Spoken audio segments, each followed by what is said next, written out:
The federal government may have provided back pay to the more than 800,000 federal workers who either were furloughed or forced to work without pay during the 35-day partial government shutdown, but another effort to compensate employees impacted by the lapse in appropriations is ongoing, and could take years.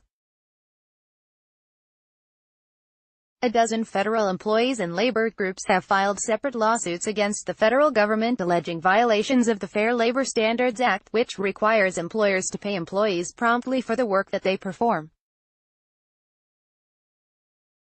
Among the groups aiding with the various lawsuits are the American Federation of Government Employees, the National Treasury Employees Union, and the National Air Traffic Controllers Association.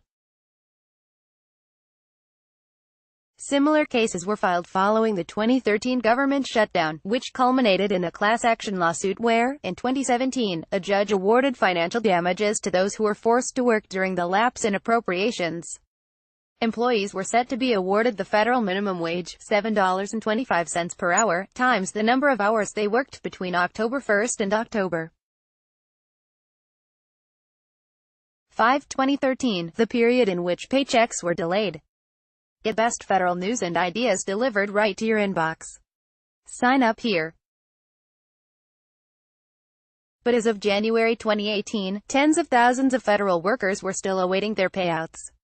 On Tuesday, the Justice Department filed a motion to consolidate the 13 new lawsuits related to the latest shutdown, in noting that all are class action suits and allege the same Fair Labor Standards Act violations. Together, the cases seek certification of a collective action on behalf of all accepted federal employees who worked during the lapse in appropriations and were paid for that work after appropriations were restored, government attorneys wrote. On the other side, plaintiffs in the case have encouraged employees who went to work without getting paid to sign on to the lawsuits to ensure they are eligible for any payouts if they are granted.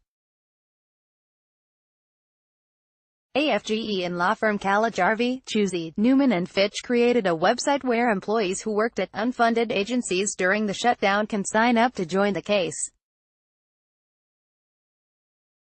If a judge ultimately rules in a similar way to the previous shutdown lawsuit, then most accepted federal employees could receive compensation for work they did between Dec. 22 and January 25, a period that marks 2 full pay periods whose checks were delayed because of the lapse in appropriations. Assuming a 40-hour work week that could amount to roughly $580 for many feds.